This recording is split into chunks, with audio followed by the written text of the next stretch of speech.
Hello, welcome. This is Nerd Side Champs. I am Dan. That is Tim. We are the Nerd Champs. This is your weekly installment of all things nerd. If you look behind Tim there, you'll get the vibe of what we're here to talk about this week. Just ripped from the headlines. We don't have anything new this week coming out, so we thought we'd go over some stuff. You look right here. Fantastic Four box office dive is a bad omen for Marvel's future. That's from The Wrap. Come over here to Screen Rant. Disney CEO addresses Fantastic Four first step after recent box office slump. And when Screen Rant starts admitting, and even Variety last week, it was collapse. They finally admitted that Captain America and Thunderbolts hadn't done well, which was news because they had been insisting that it had. Over here on Collider, Fantastic Four first steps. Devastating box office run sparks a based response from Bob Iger. But the best one is over here on This Week from Variety. Box office, Freakier Friday and Weapons battle for first place over Fantastic Four. And I'll get into let me remove that here. If Weapons beats Fantastic Four, they just need to hang it up. Okay, that's going to be the ultimate, that's going to be the ultimate insult. If you get beat by a movie where nobody even really knows what it is, and this is supposed to be like a banner property for Marvel, that's just a terrible, terrible look. I don't know how Marvel could possibly recover from that. If they get beat by Weapons, that's something that's going to be very terrible. Well, like 3 weeks ago, the conventional wisdom was that Fantastic Four had picked the right spot and that they were going to rule the dog days of summer. They were going to be the last tentpole, the last blockbuster. They had outsmarted DC and opened close to the same as Superman. And since they were the last thing, they were just going to coast all the way through till wintertime. They were going to be the thing. Huge drop last week. What was it, 62 or 63%? And based on ticket sales and models, what that article in Variety was saying is that Fantastic Four is projected for 20 million this weekend. And that both Freakier Friday and Weapons are projected to be between 25 and 30. So Fantastic Four in its third week is projected to be in third place. That's crazy. That's crazy. Yeah. Yeah. And I mean, Superman's holding pretty well. I mean, it could be in fourth place. Superman right now, I think I checked today, it was in the high fives, I think is where it's at. That's not good. It doesn't look like, because it's only got maybe another week or two of theatrical run. It's already been in the theater for like 4 weeks. So I feel like this isn't good. The fact that we're only in the high fives. Because I set the floor at 7 for acceptability, and that's not even to be happy. That's just to be acceptable. So that's just so many things to talk about that we're going to get into. What are the factors that have caused this? What are the things that have gone into it? We're going to get into a lot of that tonight, because I think that there's more factors than just the story and the studio and the feeling. I think there's a lot more to it. So we'll get into a lot of that kind of stuff. But it's definitely not ideal for what any of these studios wanted.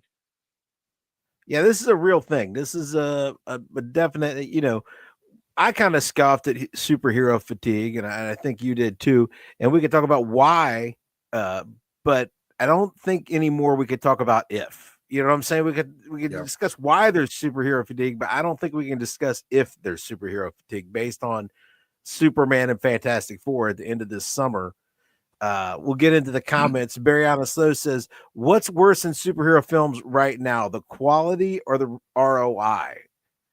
Well, I'll let you start that one off, Tim. But I think it's got to be the ROI, because there have been a couple of good movies that are just not making money, right? I would. That's what I would vote. I would say the ROI right now is definitely the worst. I think that the quality has been there on a couple of them to at least bring a decent amount of money, and it hasn't. So So yeah, right now the ROI is definitely the bigger problem than whether or not they're making good movies. Now, don't get me wrong; they have made some trash movies in the last 5 years, and I think that's part of the reason why we're not making a lot of money. But I think right now there are some good movies out that just aren't making money. Yeah. Yeah, we've been having this conversation with our optimistic friends like Jonathan. Uh, are we at the point where quality doesn't matter? You've already lost too much of the audience and they're not coming back. It doesn't matter if you make a good movie because by mine and Tim's count, superhero cinema in general at the movie theater were 3 pretty good movies deep, right? We had Thunderbolts. We didn't hate Thunderbolts. We weren't crying and gnashing our teeth and angry. We kind of liked it. We went to Superman. We liked it pretty well. We went to Fantastic Four. We liked that pretty well. And so, like, that's 3 movies, and we're not seeing a trend of it. You know what I'm saying? Like, it's not like the word of mouth is getting out. People are finding out, oh, it's better now. That doesn't seem to be happening.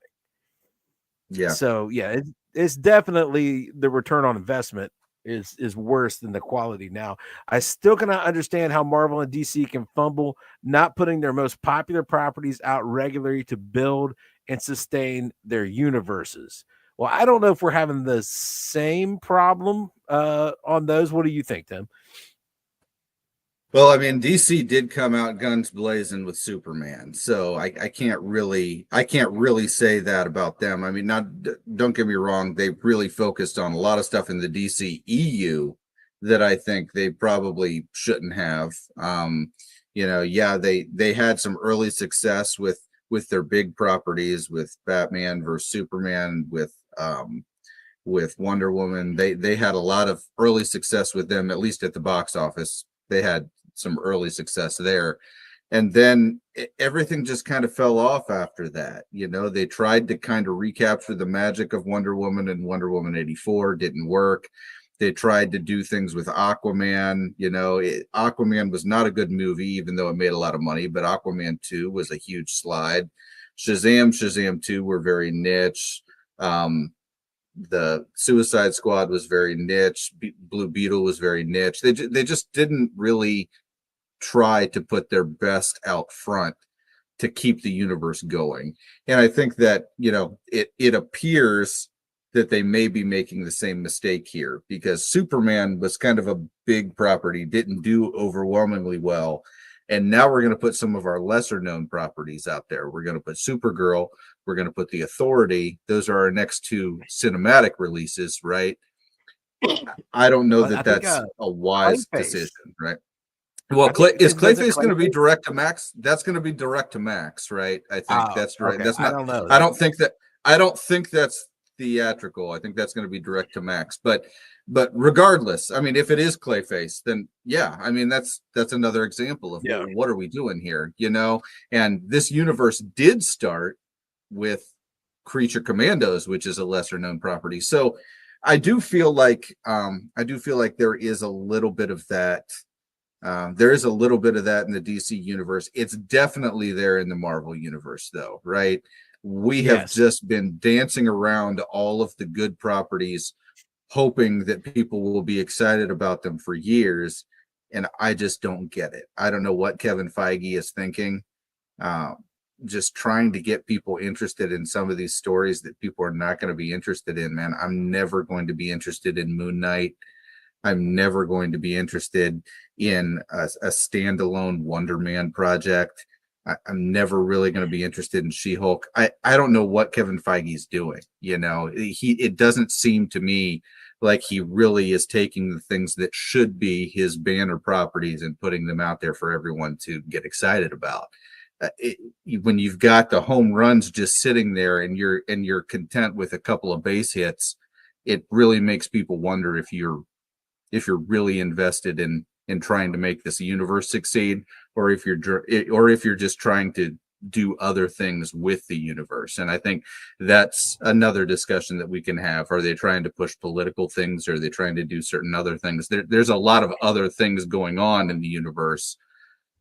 So what are they doing they're not putting the best out there. You know, the fact that we haven't seen the X-Men yet is just egregious. They've owned the rights to the X-Men for what, 4 years? I mean, Yeah, it's time, guys. Come that's what I on. was gonna say. Like, you know, They didn't. Disney didn't buy Fox last week. They bought no. Fox a long time ago, It's like and ever 2021. since, I mean, you know, yeah, it's like, come on, yeah, guys. and ever since Endgame, Marvel's had to like make the world sit through Shang-Chi, Moon Knight, Echo, Agatha, you know, all of this homework, all of these characters that do not have built-in fan bases or large followings. They insist on a heavily integrated universe. They brought us back another Captain Marvel because they thought that people actually liked Captain Marvel, and that was the reason for the success of that film. The reason for the success of that film is because it came out in between Infinity War and Endgame, and you told us That's we it. had to And see it. and and it was supposed to be the linchpin, right? I mean, that's what the post credit Yeah, told you in Infinity War. This is going to be the linchpin. This is going to be the thing you need to go see this movie, or Endgame isn't going to make sense, right? So, right. what are we doing? What are we doing?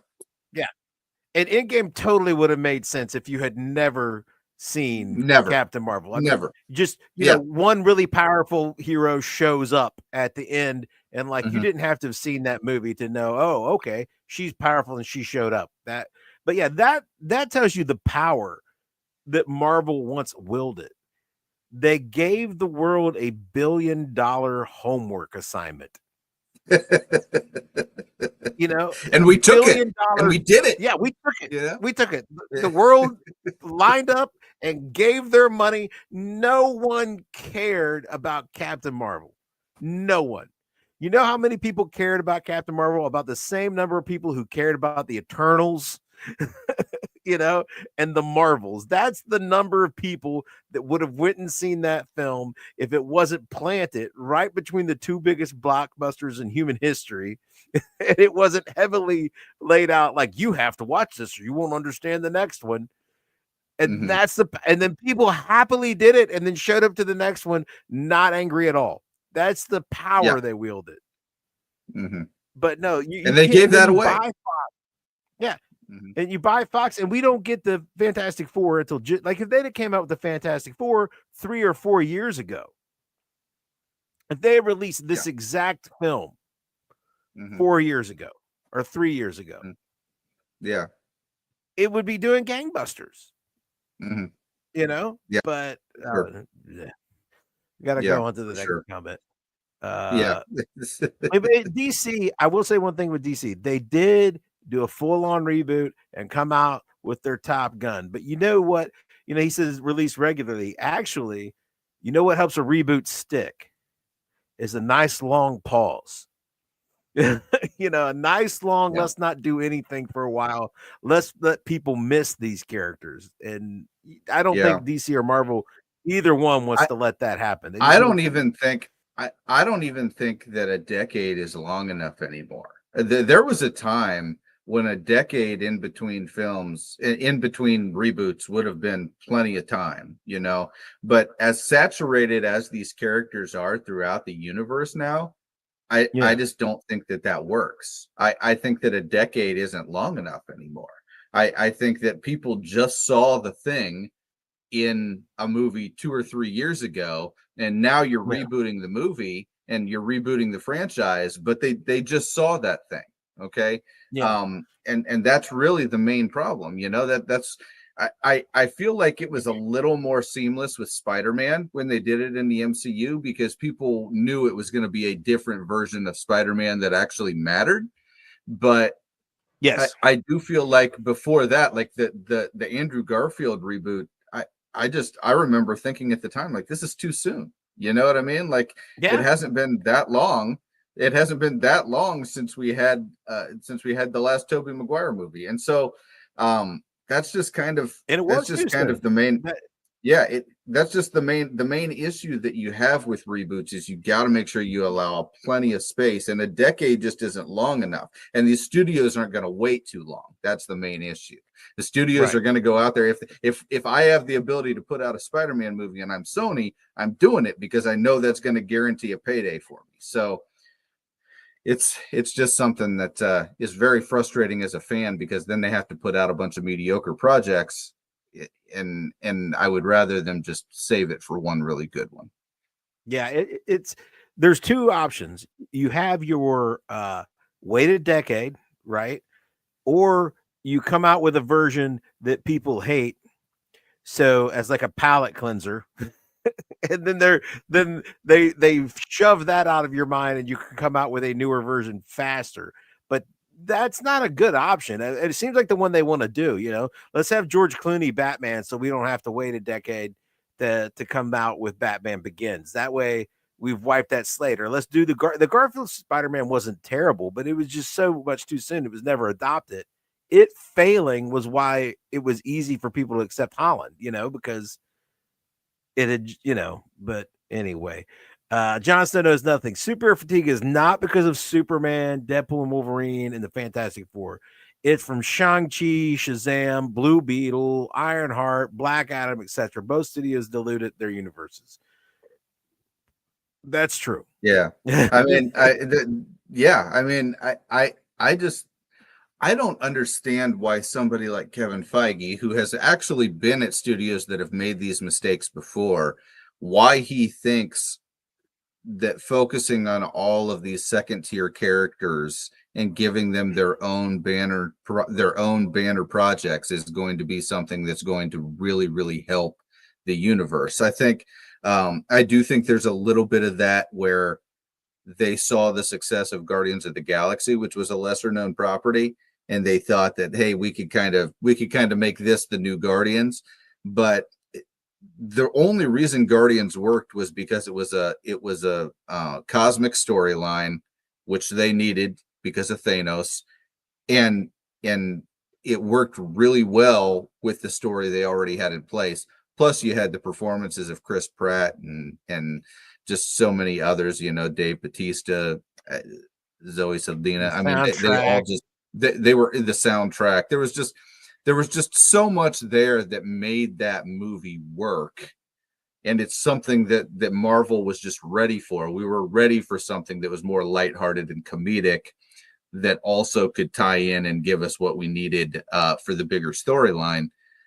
But just because it worked in that one doesn't mean that it's always going to work when you use a lesser known property. And I just don't understand what Kevin Feige is trying to do. You might have some diehard people that love She-Hulk, for example, but at what point should that be the only thing out that you have as Marvel Studios? That just doesn't really make any sense. You just got to say to yourself, is the risk and the reward here, are we going to get back what we need out of this in order to make it worth it? And I just don't think there's ever a situation in which having a She-Hulk show was ever going to be something that was going to work, or an Eternals movie. Why are we rolling Yeah, out the Eternals? The only thing I ever could figure with Eternals is they didn't know if they were ever going to get the rights to X-Men, and they decided to move on to a different roster team. That's the only thing I could figure. And yeah, I just don't know if it makes any sense to focus on all of these lesser known properties. It's especially when you have such a library of guys that have not been used yet. I'm very interested to kind of see if they ever, we just saw Fantastic Four finally, but it kind of feels like 40 movies in is too late for that. yeah. So Well, they've gotten so deep into it that the fun, and I'm told here's the reason that a lot of what we're talking about is it over? Is it too late? Does the quality matter? Is there anything you could do? A big part of Marvel, and by Marvel, we're really talking about superhero cinema, because uh, DC was pivotal at the beginning. I got Spider-Man on here because really the modern era of superhero cinema does not start with the MCU, in my estimation. It didn't start in 2008. It started with two films in 2000 and 2002. Bryan Singer's X-Men, Sam Raimi's Spider-Man. This is what laid the groundwork, because at that point, the only things that had ever been successful in movie theaters were Batman and Superman. That was it. Mm-hmm. All these other heroes could be shown the door. It wasn't real.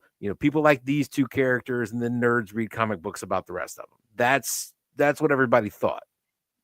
But in 2000, X-Men was a huge blockbuster success, and then Spider-Man was an even bigger success 2 years later, and that let DC decide that they could go ahead and start Batman over again with Batman Begins, because they had ran him into the ground with George Clooney and some nonsense. And it let DC decide, what, let's bring out Superman. We're jealous, because then that gave Marvel Marvel was in bankruptcy when X-Men came out. I remember like going to my dad, because I was a young man at that time, or a younger man, and I didn't have any cash laying around. And I was like, this MVL, this Marvel stock is like a little under $1 a share. And this X-Men movie is gonna be huge, Dad. It's gonna be huge. Mortgage the house and put now he didn't listen to me, but I'm like, put everything we have in this MVL stock. Please put everything we have into this MVL stock. And we finally got in after it shot up to like 5 or 6. But again, Marvel was dead, and the success of X-Men and Spider-Man led to them having not going out of business. That's the reason that they didn't go out of business. They were going to be nothing. And they were able to keep making comic books. They were able to make a film studio, and like, okay, we've got these other characters. Let's make some movies. And that gave us the MCU. And, DC just stared at the MCU in envy. That's how we got Man of Steel. But even that was making big money. And, they just lost the thread. They lost the thread. You have characters with built-in fan bases, and that's what makes it work. You can't just give us homework and make us, I feel like no, go ahead. Yeah. I was just going to read Thug Dog's comment. Yeah. Go ahead. Feige and Gunn have too much power. When should the studio step in and tell the creative people the direction of the universe is not working?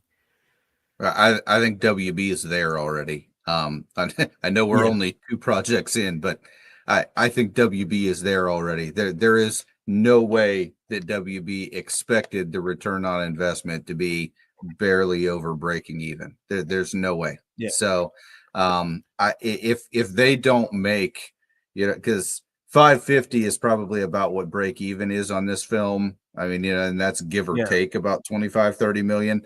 So if they don't make a guarantee 50 million on this film, they're really going to have serious talks about whether or not Supergirl and the Authority is the right direction next. I believe wholeheartedly they will get involved. So good to see you, Hope. Good to see you. And in line with that comment, the studio can step in. At this point, I feel like all that's left for the studio is to pull the plug. We could quibble about Superman and was it good? Was it really good? Was it great? Like, was it okay? But honestly, aside from some really bad missteps in the weeks leading up in the media and saying dumb things that ran off portions of the audience and the release dates or whatever. Weekend.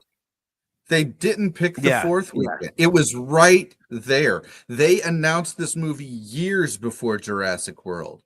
It makes no sense. Universal had to be doing backflips when they looked and saw the availability dates. They had to be doing backflips. They had to look at it and say, "Oh my goodness, the 4th is available." That it's crazy. They're laughing all the way to the bank right now. Yeah, and they could have leaned heavily into the patriotic thing, but of course we know Hollywood won't do that. But honestly, Tim, do you think do you believe that they could have made a significantly a significantly better Superman movie? Like they could have made a slightly better Superman movie, but could they have made one that was like way better? I don't think that Warner Brothers could have. I'll say that. I don't know that Warner Brothers could have done much better than what they did. Okay. As far as Yeah, quality and as far as budget and all, I think that was about the peak of what Warner Brothers could have done with Superman. Okay. yeah. Now, does I that mean that a better studio with more resources and more time and more dedication couldn't have put out something that looked that looked significantly tighter? No, that's probably the case, but the property is owned by Warner Brothers right now, and I think this is the apex of what Warner Brothers is capable of with their assets and their resources. So, But yeah, I think I mean, this is what they're capable of. I think the difference between this Superman movie and the perfect Superman movie is not great enough to produce twice as much money at the box office. You know what I'm saying? Like, it's not the quality of the film. This specific, like looking at Fantastic Four, looking at Superman. I think you've got a few more problems with Superman than I do, and I have a few more problems with Fantastic Four than you do. But Mm-hmm.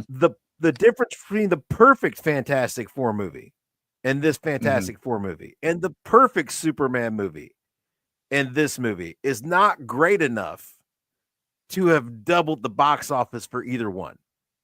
You know what I'm No, saying? Like no, the and difference that is achievable in quality would not have gotten them where they needed to got. it's not quality that was the issue, and that's the problem. I Yeah. mean, we already mentioned the release date, which was a huge miss. All Yeah. right. The fourth was right there. It probably would have guaranteed them an extra 150 million, which is a huge difference when you're cutting it this close. And then I also just feel like a lot of the other stuff, the fact that they chose to release this in the middle of three Marvel movies is kind of silly. They let Marvel release two superhero movies, then they released their movie. And I think that's just something Yeah. that maybe was a huge misstep. This might have been better served to wait until like January and be the first superhero movie of 2026. It might have been better served that way. I don't know. I mean, you could have hurried up, tried to make it for last Christmas. I don't think there was anything huge for the Christmas box office season. Yeah, I mean, and they, Uh, they totally missed because last year Marvel put absolutely everything into Deadpool and Wolverine. It was their only theatrical release. Okay, so if they'd have done yeah. it any point in 2024, they would have probably had a captive audience at some point. Except just don't release it around Deadpool and Wolverine. Do it any other time, and you'd have had a captive superhero audience. Right now, they don't have that. You know what I mean? Right. People are already tired of the two mediocre superhero movies that they saw in Thunderbolts and Brave New World, and if it wasn't on the 4th of July weekend when everybody was off of work and everything, what were they going to do? So they kind Yeah. of rolled the dice on the release date, and I think that really ended up biting them because of that. So yeah. Yeah, I think all they're getting on any of these films are tried and true fans. Like really roll because Us. opening weekend, That's it. uh Mm-hmm. opening weekend has nothing to do with how good the movie is. Nobody Yeah. going to see a movie on opening weekend has any idea if it's good or not because Mm-hmm. they don't know anybody who's seen it. They maybe have read one review, but nobody has a reviewer that they trust anymore. So, you know, opening weekend is based on are you a fan of this property and the marketing campaign. That's the only thing opening weekend is based on. And at this point, all of these superhero films only make their money on opening weekend. And it like the audience scores have been high for even Thunderbolts had a pretty good audience score.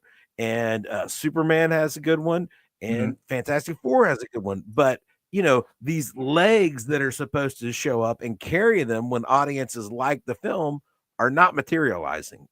Mhm. It's what share of the diehard audience can you turn out for opening weekend now? And that is it. Yeah. Like, Thunderbolts gets a smaller share of diehard fans than Superman. And I mean, that's just always what it's going to be. But yeah, Yeah, it I feel like a lot of the like I did a little bit of research for this when I was looking, and do you realize the first time that we had 3 MCU films released in the same year was 2017? Okay. Would have been right towards the tail end, right towards the tail end of the Infinity Saga. Yeah, the last 2 years, the last 3 years, essentially, 17, 18, and 19. The last 3 years yeah, of the Infinity Saga is when they bulked it up and went to 3 movies instead of 2. But these were already established properties, right? This was Thor, this was yeah, Thor, yeah. this was you know, Iron Man.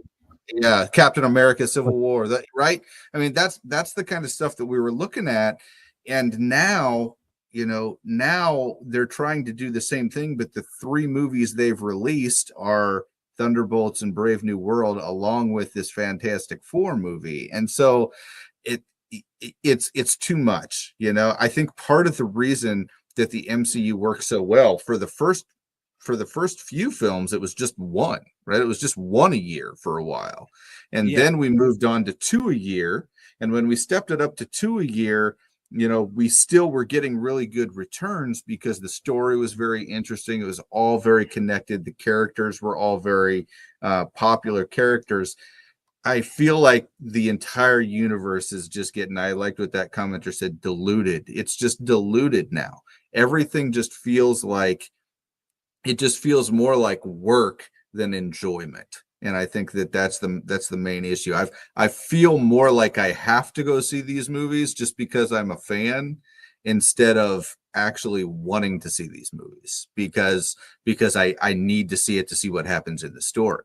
And that's kind of the main issue with what they're doing. There aren't a lot of fans like me that are going to watch movies out of obligation. I will do it because I'm a nerd, but your casuals, they probably gave up about 15 movies ago. Yeah, I don't know. Most people gave up sometime around Endgame because it was over. Like the story was done. It was a perfect There conclusion. wasn't anything. They didn't even get turned off by a decline in quality. You know what I'm saying? That because they weren't there for the ones that had a decline in quality. They're like, well, that story's pretty well wrapped up and over, and I devoted 20 years to Yeah. watching those movies, so I'm kind Yeah. of done now. Mm-hmm.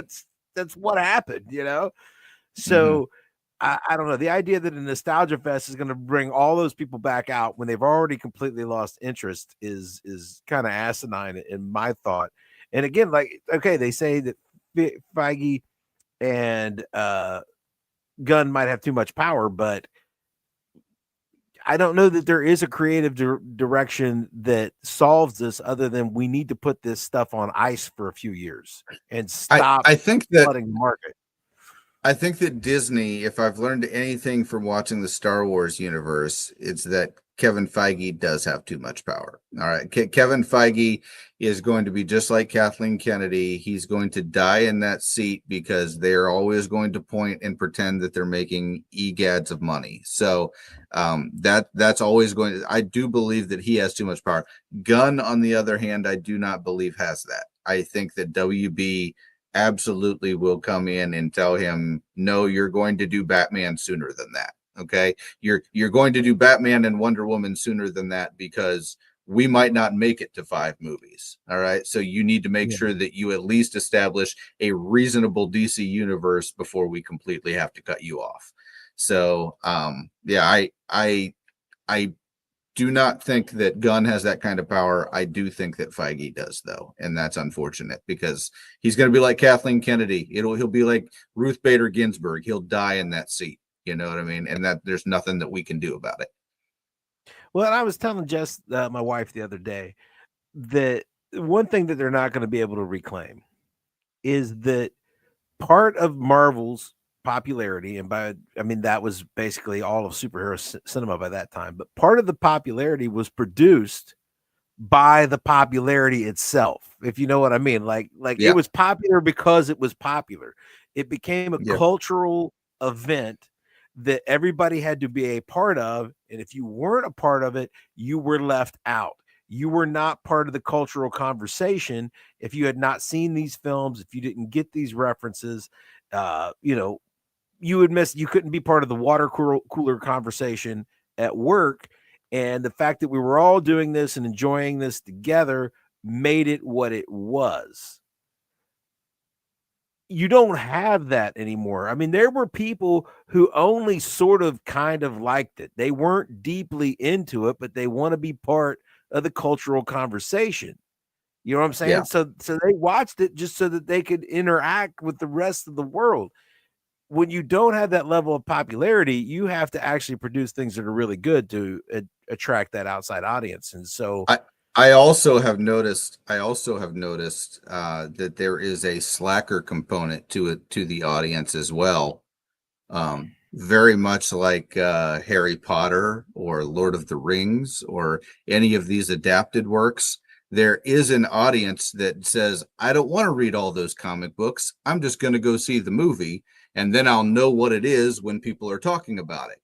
And yeah, that is something that I think um, has kind of waned as the interest of the movie has waned. So the people who really, they don't really care to have those conversations and be able to keep up with the real nerds anymore. So they don't care if they see these movies, and I think that that's unfortunate. It's basically like we were talking about, because they're focusing on properties that nobody cares about anymore. So anyway.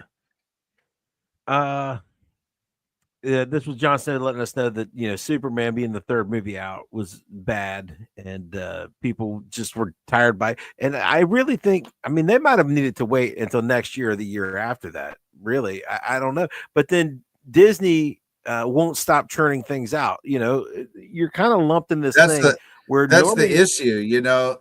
I think 24 was their window, man, and they didn't know it. And Disney knew that there was no way they could get that movie ready in time. It's the only reason that they let Deadpool and Wolverine be their only release in 24. But if they'd have had that movie ready in 24, the movie that I saw today, and they released it in spring of 24, Yahtzee, man. I mean, it would have been gangbusters. I could easily see it cruise to $1 billion, but they didn't. You know, they didn't have that movie ready. They didn't have everything where it needed to be. They didn't have.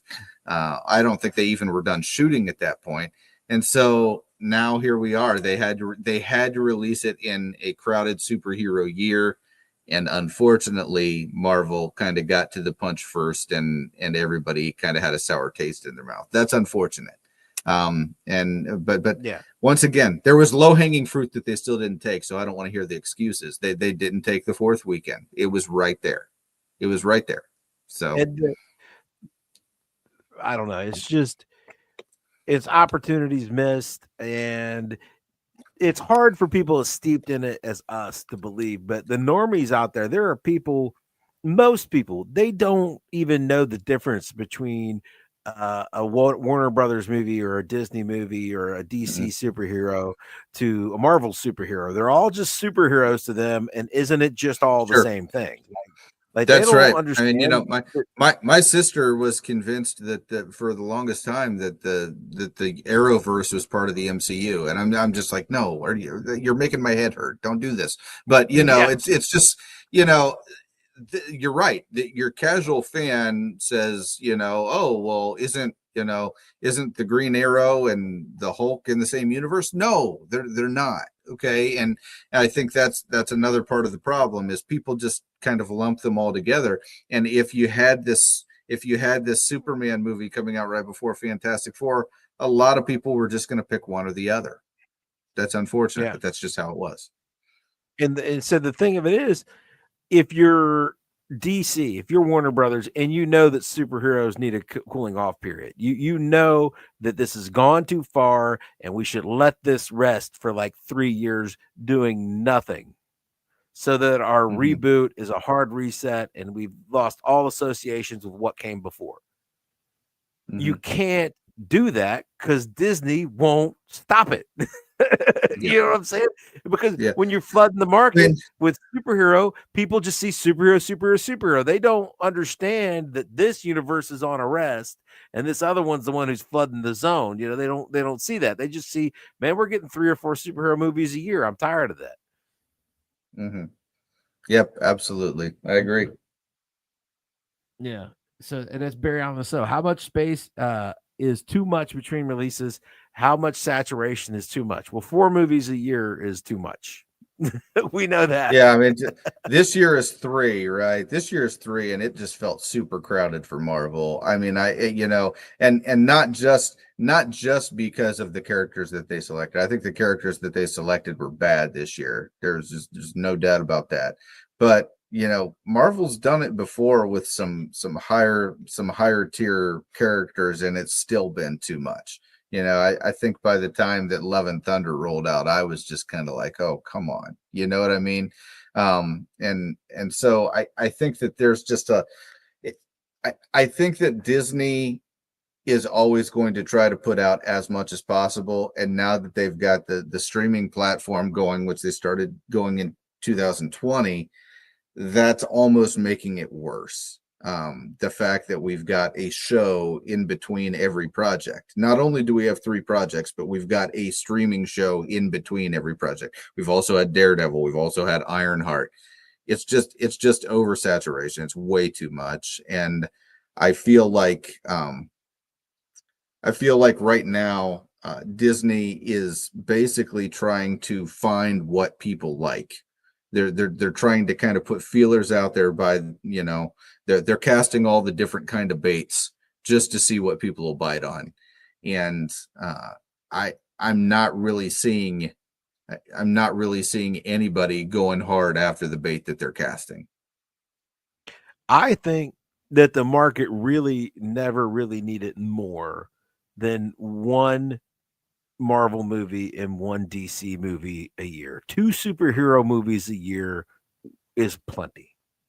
You know, Yeah, it was regardless of which studio and whatever. Like once you get to more than 2 a year, you lose the normies. That's too many superheroes in a given year for a normie. You know, they don't care which company it was. They're just yeah, like, no.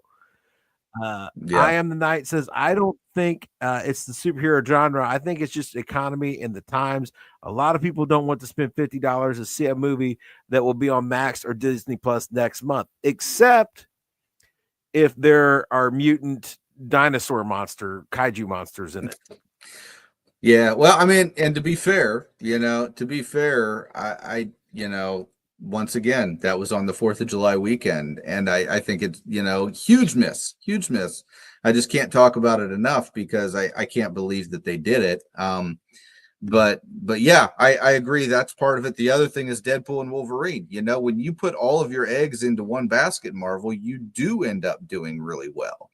And I think that that's something that maybe we should take a look at. But I don't know. I don't think that Marvel's ever going to do that. I think they are going to go back to doing 2 to 3 movies a year and kind of diluting everything. It's going to be terrible. Would DC Marvel be better served to focus on streaming and make theatrical releases more of an event?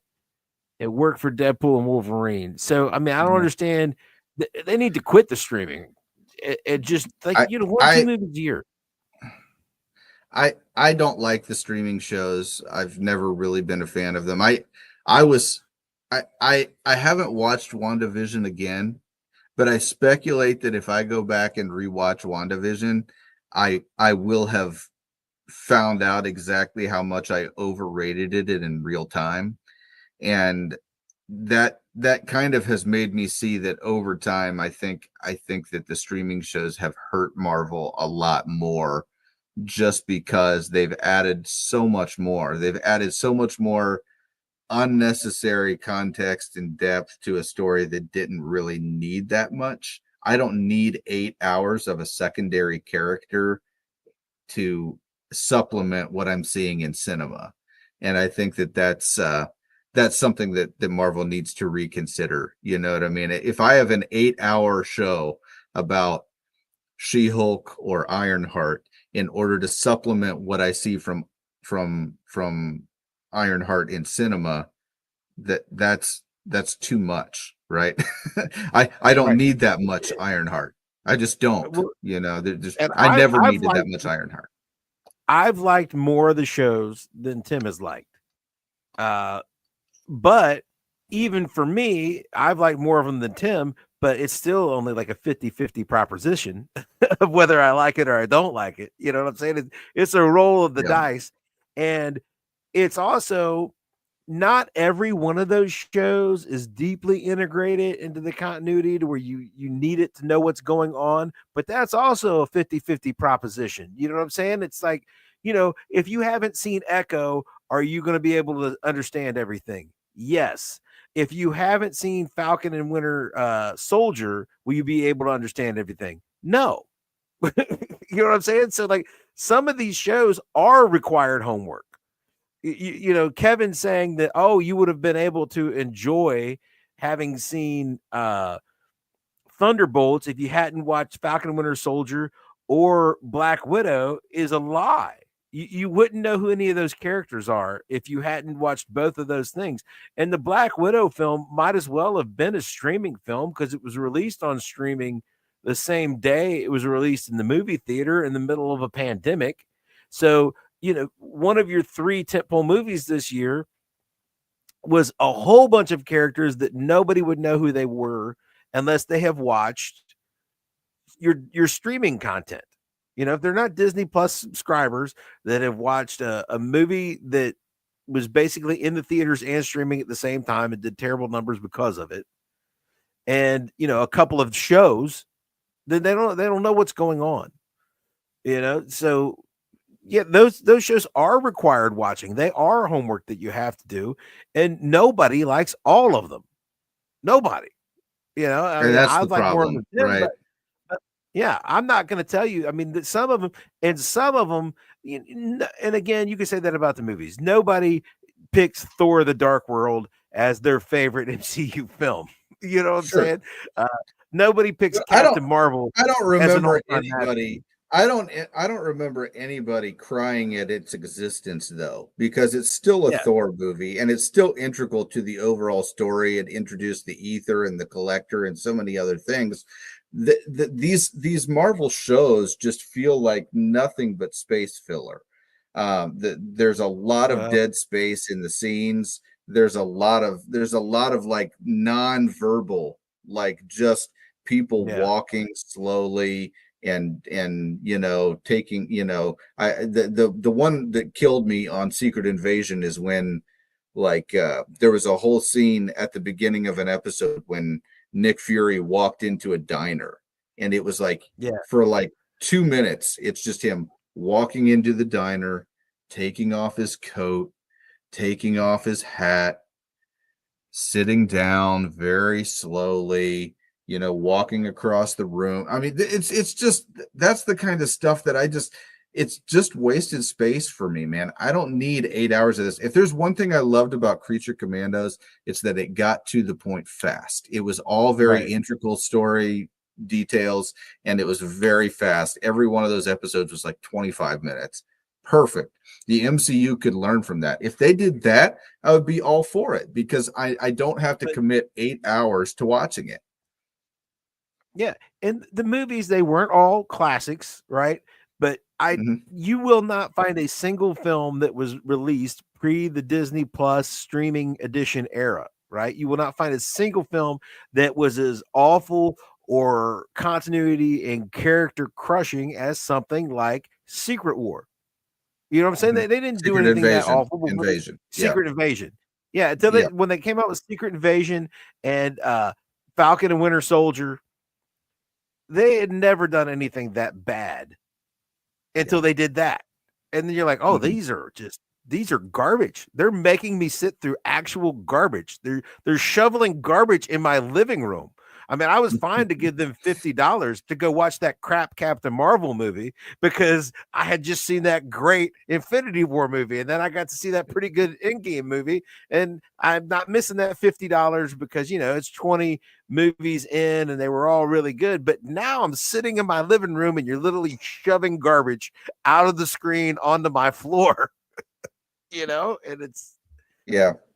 And it's required. If you didn't watch Secret Invasion, you don't know that Rhodey isn't Rhodey and that he's been a Skrull the whole time. Yeah. And they're requiring Yeah, that for you know sure. that. So I just feel, I don't know. I just feel like there's always going to be this feeling with Marvel now, the same thing that I get with Star Wars, where it's like we've got to release a show every year, we've got to release an animated show every year, we've got to really, like, Dan, we haven't even talked about it. They released Eyes of Wakanda. I have not even yeah, sort of felt good about watching it. You know what I I mean? didn't even. I've heard decent things about it, which is unfortunate that I haven't watched it, but like it's just so much content, right? They got to release an animated show, they got to release a live action show, they got to release a certain number of movies. It's I wish Disney would just realize that absence makes the heart grow fonder. That's what made Star Wars great to begin with, right? Is we had the trilogy and we had them spaced out multiple years before we ever got it, and then it was like decades before we got another one. I just feel like they're trying to do the exact opposite because they see that these properties are so popular that people will buy tickets to them no matter what. And but is that really is that really doing the property justice, or is that just being a whore for the I don't know. IP? And that's kind of what I feel like. Neither one of us has watched the second 3 episodes of Ironheart. No. I've only ever watched one season of Loki. I've only ever watched one season of What If, and honestly, I didn't. I know that the What If quality went off a cliff because I've been told, but I liked the first It did. season. I didn't decide not to watch the second season because people told me it was bad. I just never. It's just people live lives. I can't just dedicate my whole life to watching Marvel shows on Disney Plus. I liked the first season of Loki. I didn't make a conscious decision not to watch the second season. It just kind of like there's so much crap going on and things coming out. I never made it to it. I still haven't made it around to it. And the thing of it is, at this point, I never made it around to it. And I know it's all about setting up Kang. So like, why would I even go back and watch it now? Like, what's the and the thing of it is, when you keep doing this serialized content, this big universe that everything has to connect, and you're not allowed to have any off branches or offshoots or standalone projects, right? Yeah. It was fun when they first launched it because each film could stand on its own. You know what I'm saying? Mm-hmm. The interconnectivity was an added bonus. That if you saw them all, it made this, connected thing I that think you can that's what they're enjoy. missing. That's what they're missing. Right. But now it's Yeah. so connected, none of it makes sense without anything else. And you created this thing to where, they made this whole season of Loki that I was late to go watch. And because I was late to watch it, now I feel like I should, like, it'd be a way, even if it's good and I might enjoy watching it, I feel like I'd be wasting my time watching it because I know they're setting up a character that doesn't go anywhere. You know what I'm saying? They've created this whole thing to where none of these things, you make individual things feel worthless because I they I can't feel stand on like their own. I feel like the perfect example of when Marvel kind of had everything working, when they had all of the connectivity, and when they had everything rolling, they had all of their main properties together. I feel like Spider-Man Homecoming was like the perfect example to me of what they originally envisioned when they decided they were going to launch this whole cinematic universe. Because in Spider-Man Yeah. Homecoming, you've got an A-list property, Spider-Man. You know that people are going to buy tickets to Spider-Man. You've got You've got the connectivity with the universe, where we've kind of already sort of introduced the idea of his origin story, but people really don't need to go back and see it. We don't need to see him get bit by the spider again. We all we need to know is he's a high school kid with superpowers. Boom, go. It was great. And then you've got enough of the story where Tony shows up and it's not really a huge thing, right? Tony shows up and it's like, okay, that's what happens in a universe that's connected together. As people bump into each other, that happens. We had the whole thing with the battle for New York that that connected with the Vulture and all that. That was like the perfect example of what they envisioned these movies being. And sudden they forgot all of that. They forgot to focus on the A-list characters. They forgot to make all the connectivity and all the important details and all the characters coming in as an important thing. And now it's just kind of a hodgepodge mess. It's like, yeah, we connect the characters together because they kind of have to be. We don't really connect the characters together because it makes sense. We connect the characters together because we've contracted a certain amount of them to go a certain amount of projects. That's why we saw Yelena in Hawkeye, and it's why we saw her in Thunderbolts, because she's contracted for a certain number of projects, not because it really makes sense. And I think that I wish that they would get back to what they were doing with Spider-Man Homecoming. Give me a lot of movies like that, and I'm all on board with the cinematic universe. But right now, what they're doing, it just kind of seems like a jumbled mess to me. Even Fantastic Four, which I liked, even Thunderbolts, which I liked, still kind of felt like they were kind of forcing things on me more than a natural story coming together. I think they've kind of missed the window for the natural story. It's kind of past now. The reboot is it's something that's just looming there. It needs to happen in order for a lot of this to make sense.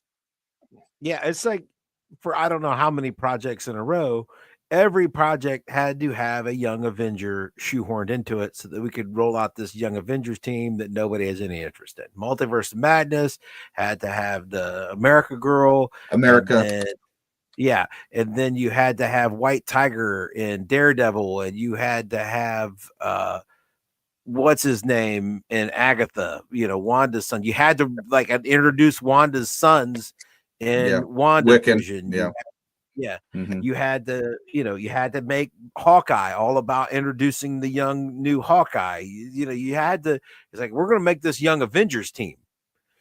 Ant-Man, Quantumania is all about setting up his daughter to Ms. be a Marvel superhero. and Ms. Marvel, and then even in we've seen so many things with Eli Bradley because we know that he's been in 2 projects now. So so I mean, it's crazy, man. It's all and they're shoehorning in like in places that it really doesn't fit. You didn't need that in a Doctor Strange movie.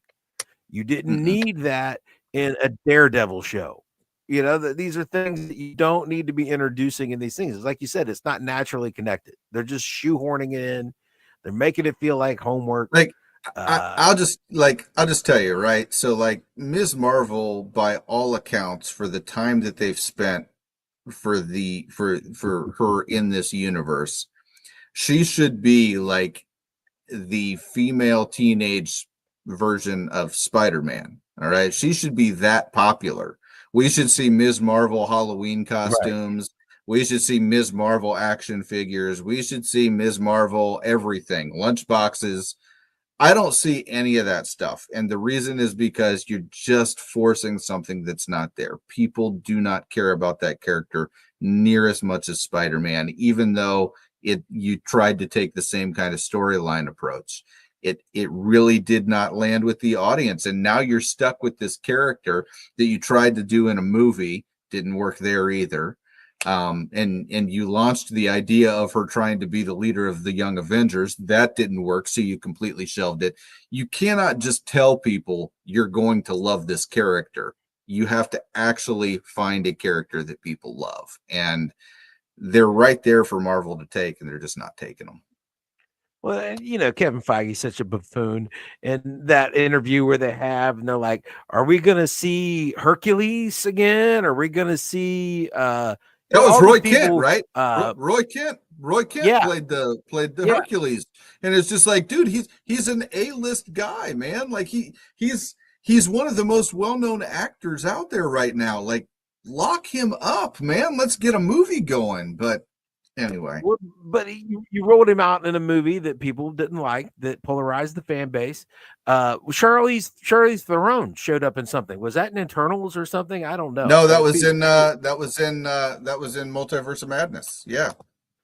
I Mm-hmm. didn't even remember seeing her in Multiverse of Madness. What did she Yeah, play in that? she was Clea. She was Clea at the end of Multiverse of Madness. Yep. I So don't yeah. even So, remember the I don't remember the end credits at all to that movie. All I remember was being mad that they ruined. They took the character arc that I had really enjoyed in WandaVision and pooped on it. So I yeah. was kind of like, I wasn't very interested with anything else after that. So yeah, and like they're asking Kevin, are we going to see this character? Are we going to see Clea? And he looks at him, he's like, well, do you want to see him? And it's like, actually, dumbass, no, Yeah. nobody wants to. Everybody Yeah. hates all the Well, movies yeah, that no, you rolled them nobody out in. nobody wanted to see the Black Knight, but I would love to see Kit Harington again. I mean, that's the whole problem that he does. He introduces these actors that he knows have big followings, and he introduces them in these lesser known characters, hoping that that'll catch fire and that people will say, "Okay, I'm going to go see Eternals because I want to see Kit Harington become the Black Knight." But nobody went to see it, and nobody wanted that. And after that movie was over, nobody was just like, man, we're just dying for that Black Knight movie. Nobody. Even though it's Kit Harington, nobody cared, right? And that's unfortunate. You just wasted a great young actor because you had to try to shoehorn in a second rate character. It Yeah, makes no sense. in a movie about second rate characters that nobody's going to see Exactly. anyway. And people are like, oh, I know who Kit Harington is, but who's the Black Knight? What's a Black Knight? What is that? Yeah, Nobody exactly. cares. Nobody wants to know. Yeah. Yeah, yeah. If I if mean, if you just, I mean, if you had Jon Snow as a character that somebody actually cared about, right? If you had Kit yeah, Harington as, I don't know, pick a. If you had Kit Harington as Wonder Man instead of this thing that they're yeah, trying to give us now, right? They're trying right, to give us, this Disney Plus show that does not look good at all, right? right. If they give us Kit Harington as Wonder Man, sign me up. I would have been Well, there. You know what I I'm mean? not even But make it a saying, movie, don't make it a series. Make it a movie, yeah. don't make it a series, and make him integral to the Avengers. Well, Boom, easy, right? he's But they he's couldn't do probably that. not right for he's probably not right for the part. You know what I'm saying? And he probably couldn't do it. But if you said, "Hey, we're going to show Kit Harington is going to be Ghost Rider," Boom, right? how many tickets are Perfect. you selling to go see the Eternals just to see him show up in the end as Ghost Rider? You know what I'm saying? Absolutely. You know, Right? and these are Absolutely. characters that they have in their arsenal. These are characters that, like, so you're giving me Wonder Man. Wonder Man could not sell his own comic book. He Mm-hmm. he was not able to sustain a long run of a solo comic book. So you need to look at this as not just a character library that you own. It's And market and research. and to be You know fair, what I'm saying? like Ant-Man's kind of the same way. I totally get it. Like Ant-Man and Wonder Man are both very much, they're integral into the Avengers, but they're not necessarily good standalone characters. But that doesn't mean you can't have their own project and then have them kind of bleed into the Avengers. But now the Avengers are no more, so who cares? Right. You So know it what I doesn't mean? matter. If I don't have Yeah. Wonder Man interacting with Thor and Iron Man, who cares? And that's Right. kind of the main point. They don't They're understand that the draw was, yes, people will go see the Ant-Man movie if they think that this Ant-Man is going to go talk to Iron Man. You know, that's exactly, the point. exactly But now we don't right. have Iron Man. We don't have Captain America. We only kind of have Thor. It's all messed up. So you don't have that central draw.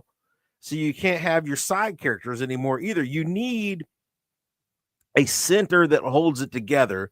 Somebody that, like, okay, I will see this tertiary character because I want to see them interact with this main character. And the Exactly. main characters, the main characters are the ones that can sustain their own book, like a Ghost Rider. He had his own Mhm. title for probably still has it. You know what I'm saying? And he has had already 2 successful films under his belt, starring a major Hollywood star. You know, this is a property that has legs. This is something you could do something with. But they don't want to mess with that. You know, they're like, Yeah. oh no, we're going to give you Shang-Chi. I'm You know, really upset now. I'm really, ever since you brought it up, Dan, I'm really upset that we never got Kit Harington Ghost Rider. That would have been amazing. But anyway, I mean, but we had to waste him on that Black Knight thing, man. It was just completely wasted. yeah, So, yeah, completely. Just like, and I mean, okay. You want to talk about characters that, like, look again, the comics are market research. If this character can carry his own title, then he has a built-in audience. Okay, who has been relegated to just being a side character in this other character's TV show? The Punisher. And John Bernthal has been killing it as the Punisher. Everybody loves his portrayal. And you're telling me that, the Punisher also has had his own multiple titles a month. If you were in a comic book shop in the 90s, Marvel was 3 things. It was Spider-Man, it was the X-Men, it was the Punisher. The Punisher was and way more honestly, popular. The Punisher has the best graphics the Punisher has the best graphic novels of any property out there. You cannot convince me otherwise. Best graphic novels out there. So anyway. And he was more popular than any of the Avengers or the Fantastic Four in the 90s. He just was. He had multiple ongoing standalone issue titles, Punisher, Punisher Warzone. I can't remember the name of all of them, but he had 3 or 4 titles a month coming out, the Adventures of the Punisher. So, he's just sitting there, and you know what? He had his love the own Charlie arcade game. He had his own arcade game with the X-Men and Spider-Man and all them having their own arcade game. He had his own arcade game in the 90s. Remember that. Yeah. Okay. So yeah. And Charlie Cox. People love the Charlie Cox Daredevil, right? Did that have to be a TV show? You know what I'm saying? Just because he's street level doesn't mean he couldn't have had a movie. Instead of, as much as I love the Netflix series, instead of having 3 seasons of Daredevil on Netflix and then the Defenders, which was not good, and then this, Bored Again on Disney Plus, would we have not been better served to have Charlie Cox give us like 2 or 3 Daredevil movies? And as much as I love Charlie Cox's Daredevil, and as much as I love the Netflix series, let's not pretend like there weren't things in the Netflix series that could have been improved upon. I think that's something that really led to the mess that ended up becoming Born Again, is the outcry for, well, if we get D'Onofrio and we get Charlie Cox, there's no way they can screw it up. And I think they didn't land a perfect series like people thought they did the first time. I think it was just different from anything we had seen before. And now I think you kind of see what happens when you ask for the nostalgia, you're going to get the nostalgia, but the writing was just not there this time. The execution was not there this time. There were so many things that we complained about on this channel forever. Go look at it. But I feel like that's really the biggest problem with people reaching back for the nostalgia, is they only remember the good things. They don't remember that Charlie Cox had like 15-minute fight scenes in which, and that just seemed to drag on and on throughout the course of the episodes. You really couldn't see. They don't remember that kind of stuff. They don't remember all that. All they remember is that this was a new, different, fresh thing. And I feel like those are the kind, that it's kind of the same thing with the people that are getting excited about the X-Men coming back. It's like, guys, there were a lot of flaws in that original X-Men trilogy. Okay. And, I'm excited to kind of see what they're going to do in Doomsday as well, but let's not act like an 80-year-old Patrick Stewart is going to solve a lot of the problems in the MCU right now. He's not. Okay.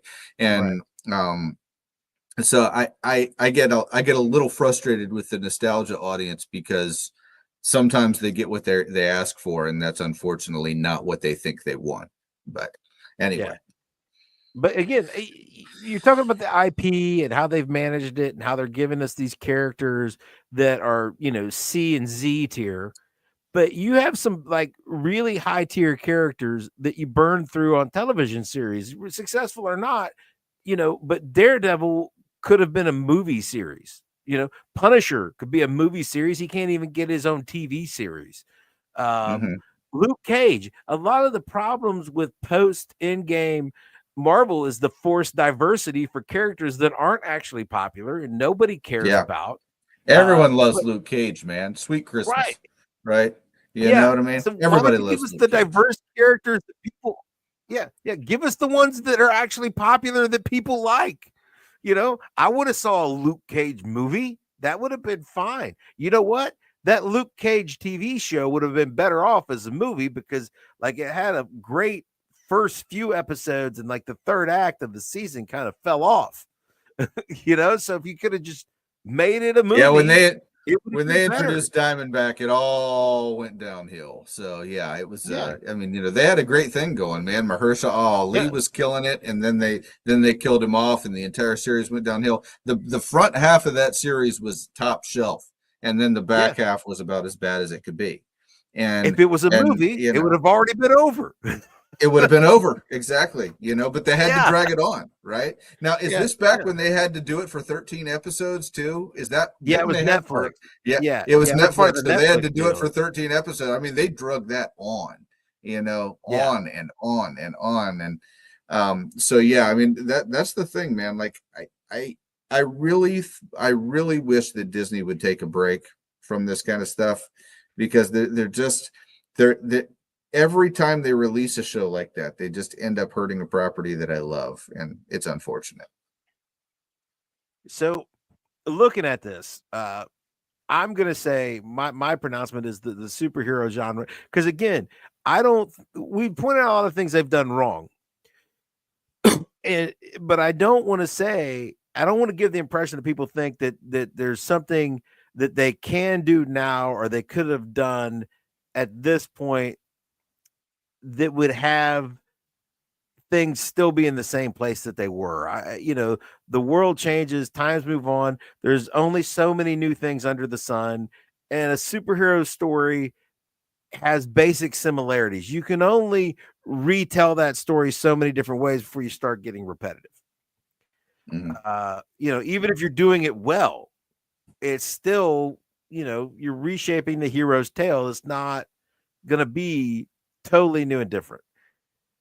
I think that the cultural dominance of the superhero genre is well and truly over. I mean, do you think that there's any chance that it sneaks back up to in-game level popularity?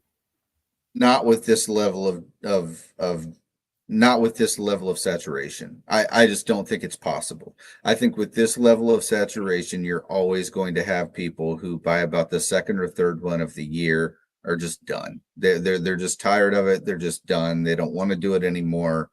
My boyfriend already made me go see one of those for Valentine's Day. Why would I go see one for the 4th of July? Right. I mean, and that's the big thing, man. Just this level of saturation is really the issue. If these studios can get it in their brains that they would make more money, and get a better return on investment if they just scaled it back to 1 to 2 movies a year. I think that they could recapture that magic again. But unfortunately, I just don't think that we can put that toothpaste back in the tube. It's already up to 3 movies now. It's already up to 3 movies and 3 shows for each one of these studios. I just don't know how we can go backwards now. And that's they did it last year with Deadpool and Wolverine. And but in the midst of all that, they still had a whole bunch of other TV shows and stuff as well. So I don't know, man. I do feel like with this level of saturation, it can't do it. They're going to have to scale it back. They're going to have to go with the old idea that absence makes the heart grow fonder, and if we can put a little more space in between these, then people will be more excited for them. It'll become more of an event. Right now, It's not an event. It's not like it was with the first Avengers movie. I had to see it. I had to see it. Yeah. Not wanted to see it, not needed to see it, not, not the nerd in me wouldn't let me not say. No, I had to see it. All right. And it Yeah. wasn't just people like me and you, Dan. It was people who had very, very casual feelings about superhero films that had to see the movie. Nobody has really had to see a movie for Marvel in a long, long time. And that's unfortunate. And I mean, if you accept the premise that this all began in 2000 with Bryan Singer's X-Men film, we're sitting here in 2025. It's been a 25-year run with the rise and decline, which is a pretty good run for a genre because, I pointed out last week and the other day, the Western genre went through the same thing. It rose in the 40s. Throughout the 50s, it was untouchable. Every film was a Western film. They were printing money making Sci-fi. Westerns and Sci-fi, yeah, 70s and and 80s, right? I mean, it's a big yeah, wave, right? So yeah. yeah, and then all through the 60s, Westerns were still okay, but by the 70s, Westerns were gone. Then you had the serious drama period, and then Star Wars comes out. You get sci-fi. 80s was a lot about action heroes. It was the era of Bruce Willis and Arnold Schwarzenegger, Mel Gibson, Sylvester Stallone. Uh, you know, if we're right, oh, Jason's here. Let's see. Yeah, Hope was it. Jason says the first two phases of Marvel were storytelling. I agree. You had to see it. You did have to see it. It created an urgency in you. My question is, okay, I think superheroes are done. There might be a few good movies that come out here and there, but as a huge cultural force, it's not going to be superheroes anymore. What's the next big thing? Or will there be a next big thing? Because I think nowadays there's so many avenues and so much niche content that I don't know if the mass market audience is even a thing anymore. I don't know that it exists. I don't know that it exists in music. I think you hit the nail on the head, Dan. You just hit the nail on the head. Is it even really a thing where you could get a blockbuster audience for an original trilogy of films anymore, spaced out over a couple years? I don't know that you could, because I think what would happen if you saw the immediate success of that first film is that the studio would say, well, we need to put out as much of this content as possible. They would dilute it just like everything else that we've seen. And then all of a sudden we're back where we started. So I don't know that it's even possible. If there is a genre that I think is a little untapped, I would say that it is the gritty comic book genre. I think that is something that there should be a little bit of a clamoring for. People, the Watchmen movie, people like to talk about, but that was not really the Watchmen, and I think we all know that, right? So, if there was a good movie like that, a good movie like the Watchmen, I think people are going to say the Authority is going to be kind of this, but that's already been introduced into this other universe that kind of is a little more standard comic book universe. So I don't know, but I think the great thing about comic books is there's still a lot of diversity there. So I think that particularly a lot of the Kirkman stuff like Invincible and Walking Dead, I think that there is room in something like that. Now, The Walking Dead obviously was already a national phenomenon, but if you can get something kind of like that, that would be kind of like a big push theatrically, I think that people would go to see it in droves. But you would have to find the right story. It would have to be the right time, and it would have to be something that was not at a another one that might be a good one it's been a while. Spawn is one that's just out there. That's kind of a good one that I just thought of while I was sitting here. If you can get a good gritty comic book story that people are actually excited to see done well, that hasn't been done well, I think that that's something that people would actually go see. But right now, I don't know, man. It's hard. It's hard because there's just so much out there that's working against it. It's not what it was 20 years ago or 30 years ago. If George Lucas released Star Wars today instead of in 1977, I feel like the studio would have seen the immediate success. They would have rushed him into doing so much more, and everything after the first movie would have sucked. That's the way I feel about it. So I don't know. Jason says culture too divided. That's the thing. I don't know.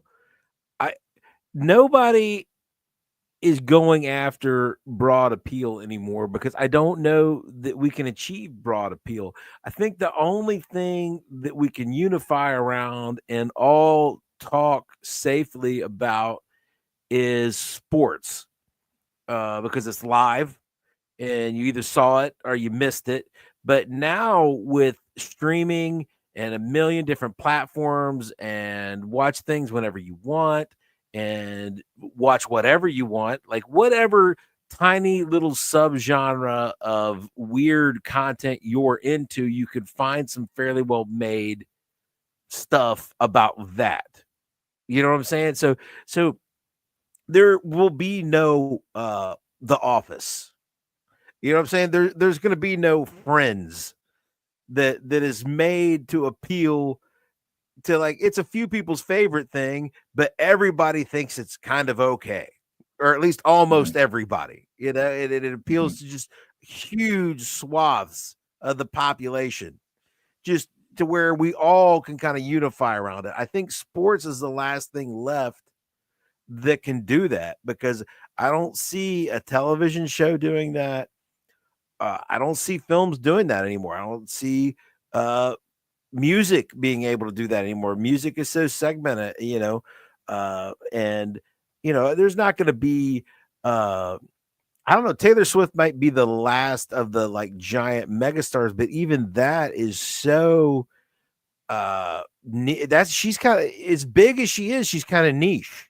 You know what I'm saying? She doesn't apply. She doesn't appeal across large segments of demographics, age yeah, ranges, I and mean, sex ranges. You know what I'm saying? the thing that Taylor Swift has going for her is that she's not supremely weird, Yeah, she's not Prince, she's not Michael Jackson, she's not Madonna, right? She's right. she seems relatively normal, and so I think that but her music is something that is very, very niche, and that's it's definitely not something that appeals to everybody.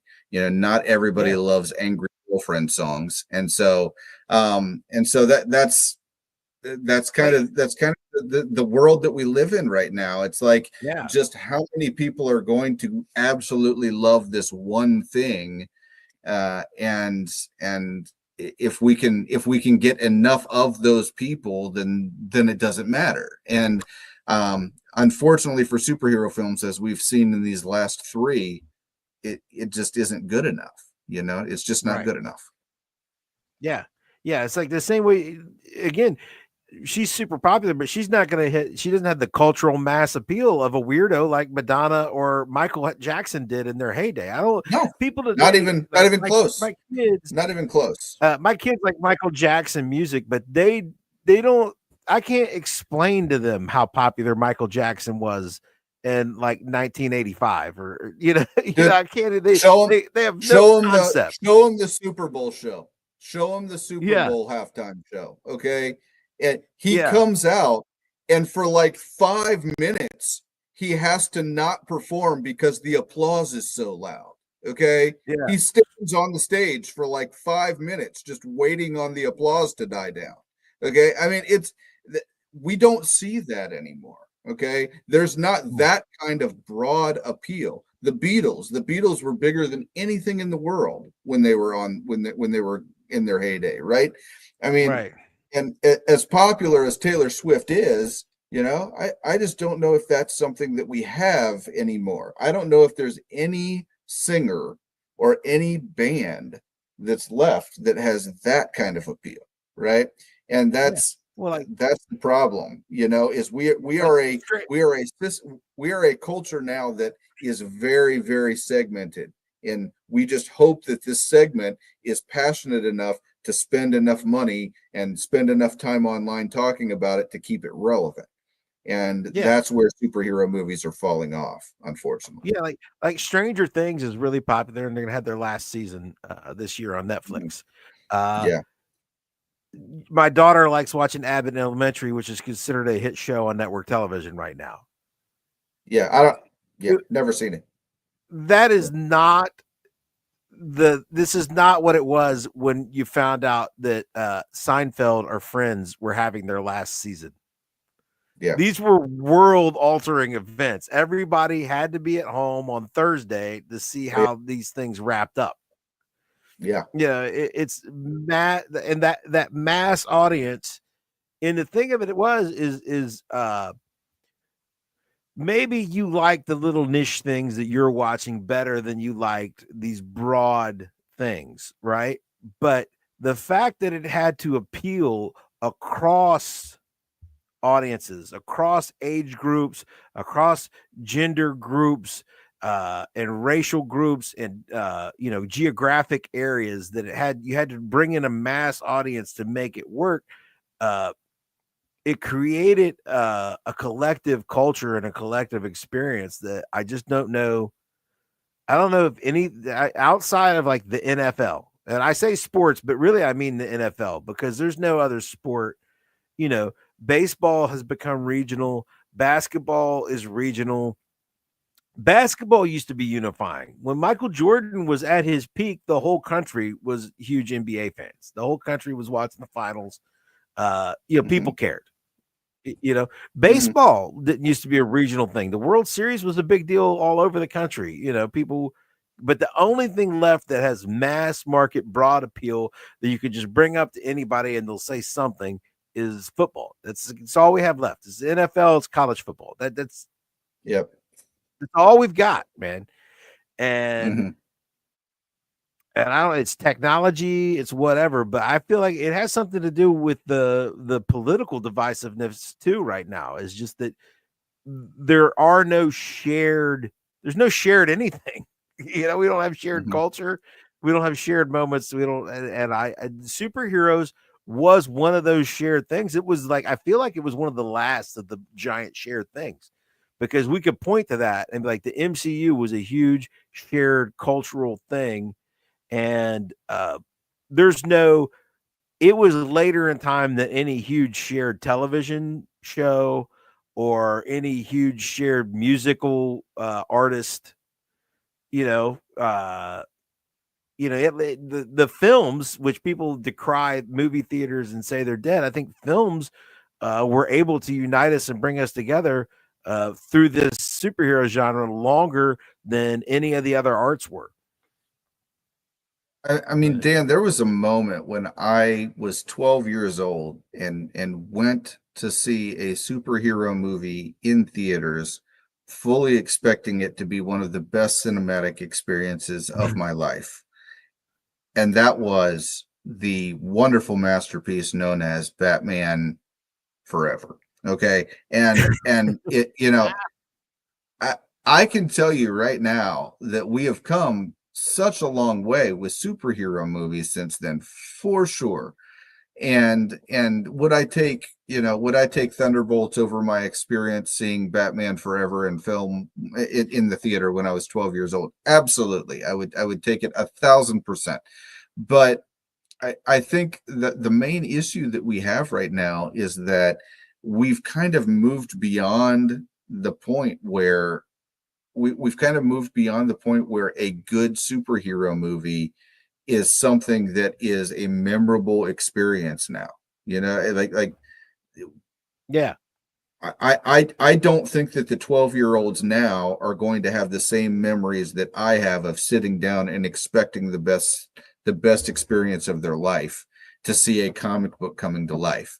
I think that they're going to have these diluted thoughts of, well, that was okay, you know what I mean? But I just don't think they're going to have the same excitement for the material, and that makes me sad. It really does. I think we've really moved past what superhero movies could have been already, and that's a shame. I'm a little older. I'm a little older than you, so I was 10 years old when my uncle took me to see Batman 1989, to see Tim Burton's Batman. So I think I had a better I had a better experience I had getting I Batman saw that in the one. cinema. I saw that one on VHS eventually, but yeah, I Yeah, did not see that one in yeah, theaters because I was too young. So yes, yeah, yeah, yeah. So that was but again, there was a time when all kinds of things were unifying. They were mass market. Everybody consumed the same thing. And as much as people like poo-poo consumer culture and pop culture and its throwaway, it brought us together in a way that we don't come together anymore. You know, you didn't have to have no, a whole series of films for it to be a cultural touchstone. I remember and people just don't the streaming and home video and a lot of these things have stolen the specialness of films that don't have a whole series, because it yeah, used to be that things would have theatrical re-releases or they would air on TV on a semi-annual basis and it would keep them in your mind. And even though there wasn't a new one, there wasn't a new one coming mhm, out, but you didn't forget about it.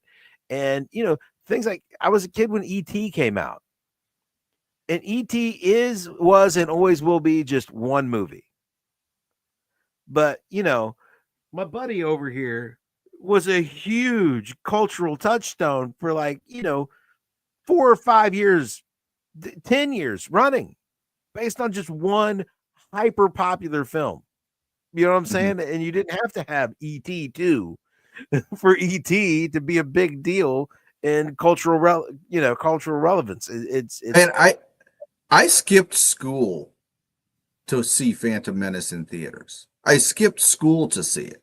Okay, I mean, I just don't think there's that level of fandom for cinema anymore. I just don't think there is. You know what I mean? And I I don't know that even if some of these superhero movies were the top tier and top amazing, like how many people skip school to see Deadpool and Wolverine last year? Like seriously, like you know what I mean? Like I just don't think we're at that level where of fanaticism anymore for these properties, and that's just something that's I well, hate to and see that fandom because I'm still at that level of fanaticism. You know what I mean? I'm still fandom there where if there was something that meant that much to me, I would move heaven and earth in order to make sure I'm the first one to see it. Um, well, so it's fandom has been unfortunate. fandom's been monetized now. You can't show your dedication by dedicating your time and things like that. Whether it's a film, movie tickets go on sale 2 or 3 weeks before the film comes out. You get to pick your seat and you're ready to go. People camped out to buy tickets to Phantom Menace. I remember Yeah. that, and you had to buy a Hmm. ticket and go inside and watch it. You didn't buy a ticket to go see it next month. You know what I'm saying? Uh, we were talking about music. If you wanted to see a show, you went to the ticket booth. Like you went to wherever the ticket master was, and you got in line days ahead of time or hours at least, and you sat in line to get for when the tickets went on sale. Nowadays it's all online, and not only is it online, you could be there hours ahead of time. Uh Paul McCartney is coming to, I think, Columbus. It's either Columbus or Cleveland. And my wife was like, it would be great to see Paul McCartney. And you know what? It would be. I mean, he probably can't sing like he did back then, but I mean, he'll be dead someday. And you could say, I at least got to see Paul McCartney. You know what I'm saying? And my wife was online like 2 or 3 hours before they went on sale, and we had looked it up before she went on, like what's the list price for a ticket in a fairly decent spot to see Paul McCartney. And with these, it was supposed to be like $100 a head. And we're going to take the kids. You're talking about dropping $400 or $500, but you know what, let's do this. Ticketmaster uses surge pricing now, so depending on how many people are in line to buy tickets and how fast they're being sold, dictates by the time you are able to buy a ticket how much the list price of the ticket is. So like it changes the like even if you are the very first person let in to buy it, if there's a whole bunch of people behind you, you don't get the original sale price. You know what I'm saying? Yeah. Depending on how many people are behind you. And by the time my wife got in there, tickets for like the nosebleeds were like $800 a seat. Yep, exactly. And $800, and that's surge pricing is a thing that's going to come to the theaters soon as well, I think. And it's yeah, already in our fast food restaurants. It's already in all this other stuff. I mean, it's coming. And I'm telling you, man, like you're right, Dan. You're right. The way you show your dedication now is with your money, not your time. And right. unfortunately, I'm a very cheap fan. I don't know about you, but I'm a very cheap fan. Yeah, yeah. So So yeah, no, I'm not dedicating like huge swaths of money to this stuff. It's outrageous, and it just takes it. And by doing that, what you get are people that just have large amounts of disposable income. It's like the Super Bowl. The people watching it at home are really into it and they love it. The people at the stadium don't really care because the only people that can afford to buy sure. tickets to the Super Bowl are giant Or rich corporations. people. Yeah, Yeah, exactly. giant, super rich and corporate tickets. It's this corporation that like had a contest that somebody who may or may not be into football or the two teams playing gave a ticket to as a bonus to some, executive. And so nobody there has an interest in this game being played. Everybody at home has an interest, but the people with an interest can't afford to be there. They can't Yeah, afford a seat, and that's what's going to happen with this. What's happening with music, it's just all, people, if you're a millionaire who lives here, maybe you kind of like Paul McCartney, maybe you kind of don't, but $800 doesn't matter to you. So you pay it, whatever, doesn't yeah, matter, you know? Uh, and maybe you don't even sit through the whole show because that's just, you got that in your sock. It's not that big a deal, you know? And that just like at the Super Bowl, maybe you're watching the game and maybe you're just getting some concessions because you don't care. And that could be movies. It could be the movie theater. You don't care because you got a bunch of money and maybe the movie's good and maybe it's not, or maybe I'm just gonna go get a refill on the popcorn because you know I don't really care anyway. I don't know. I don't like the end of the mass market because I feel like there's nothing to unify us anymore. Everything is playing to our divisions.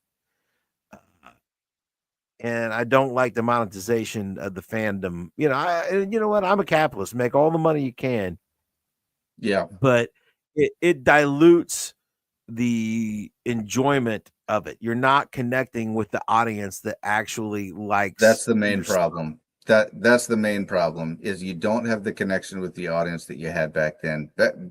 You know, back when you actually had to get in line to get these tickets, man, it had nothing to do with how much money you had. It had Yeah, nothing to do with what kind of technology you had at home. It's just, do you care enough to get in this line and wait longer than anybody else? And yeah, you get to be in here first, but your $3 and the guy that the 500th guy's $3 are the same $3. You just got here first, right, and we just right, don't have that anymore. It's all about the money, and that's just unfortunate. It makes me sad that that's where we're at, because I feel like because of that, the fan bases of these properties are just not as passionate.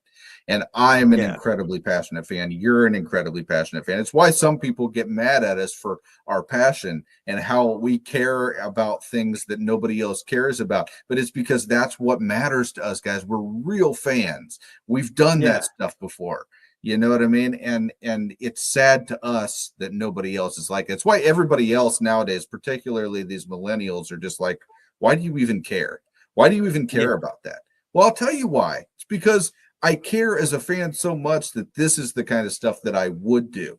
I would stand in line if there were lines anymore for things that I really care about.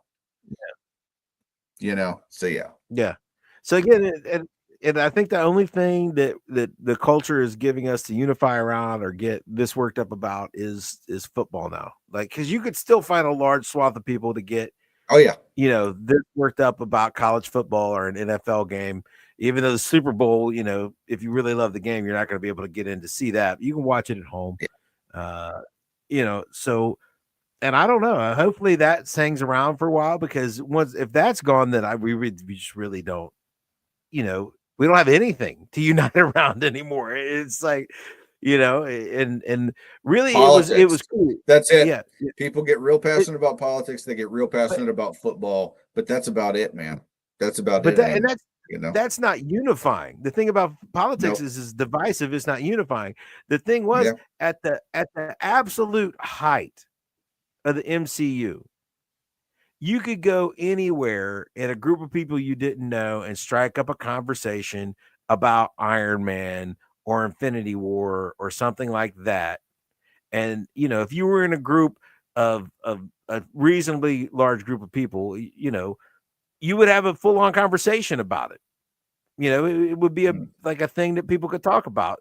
I went to my daughter graduated high school in 2020, and my son graduated in 2021. I didn't know all the other parents at all of these graduation parties I had to go to, and but you could talk to people. You if you got bored talking about the local, like the Bengals and the Reds, I could talk about the Marvel movies, and 90% of everybody could talk about it.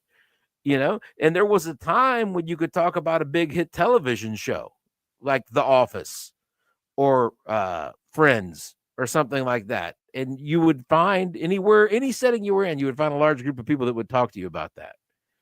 Mhm. There were various subjects that weren't controversial, that you all kind of liked, that you could just talk about.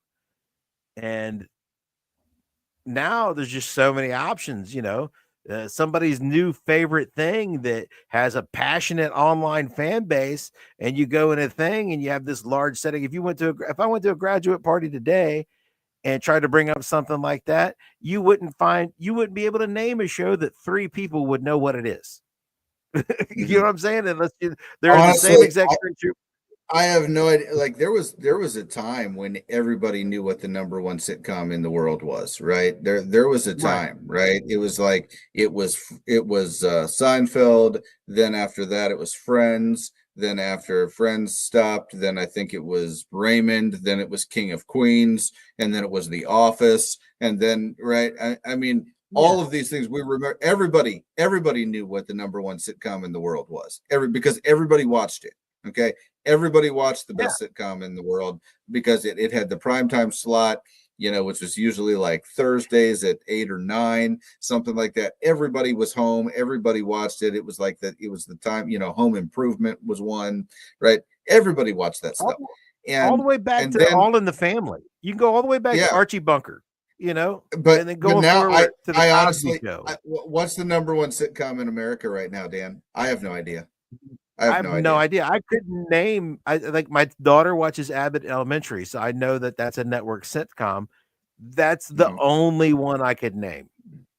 Yeah. Gun to my head, I Yep. couldn't name another one that comes on network television. Yeah. I I I couldn't either. I mean, is the neighborhood still on? I don't even know if it's still on. I have I no don't idea, know. right? I don't I know. knew it was There was a a popular sitcom at one point, but popular is kind of yeah, it's not near what it was, right? And so now it's like I don't even yeah, know what the number one sitcom is in America right now. That's the culture we're in, all right? And that's why the box yeah. office for these superhero movies is just not doing well. The culture we're in is Well, people just don't even know what they like anymore. that's why the entertainment industry is in trouble. They're not going to be able Mhm, to make any money, mhm, because you can't make money making high quality content that appeals to a few hundred people. That's not There's a reason that they used to craft their things to appeal to a mass market, but now they've trained everyone to go dive and scour online until you find something that like appeals very specifically To you. and only to you. You know, Mhm. you and like the few thousand people that have tastes almost exactly like you are the only ones that are going to enjoy this. And we've spent a bunch of money to produce it. They're not going to recoup that investment because it's not enough people, you know, to really make high quality entertainment and get a return on your investment. You have to appeal to a broader band of people so that they'll either pay to see it or watch commercials, sit through commercials to see the next part of it. And nobody's even attempting that anymore. And the other thing is, if you manage to do it, everybody is so busy just looking for that thing that just hits all of the buttons for them. Everybody is stuck trying to find their niche thing. You know, you don't even have an audience that tunes in for a mass thing. You know, everybody, these box offices, they're down because people watch it at home on streaming. Well, you know, if you watch it at home on streaming, then you might watch it the week it comes out on streaming, or the week after that, or 2 weeks after that, or 10 months after that, because there's a bajillion things on streaming and it just goes onto this endless list of crap that you're eventually going to watch. And the other guy might watch it immediately, and nobody watches anything at the same time, and you have zero communal experiences with that. None. Nobody's, Yeah. if a movie comes out at the box office and everybody goes and sees it within the first 3 weeks, or if it runs for 6 months and people are still going to see it, seeing it multiple times, and you need to go see that for the first time while it's still out there, now we're having a cultural moment. Streaming can't produce a cultural moment because it's on demand. Things can't do that. Mm-hmm. Yeah. Because It's nobody, unfortunate. yeah. It's unfortunate, man. You know what I mean? Like Yeah. that's all I can say about it is it's really unfortunate that that's kind of where we are, is because things are on demand, because they're very specific, because they kind of narrow things down. I mean, that's really the main issue. I think a lot of people feel like, it's kind of like your circle of friends, right? Your circle of friends Right. gets bigger and bigger and bigger, and then sooner or later you're just like, okay, I've got enough friends, right? People are like Right. that with entertainment.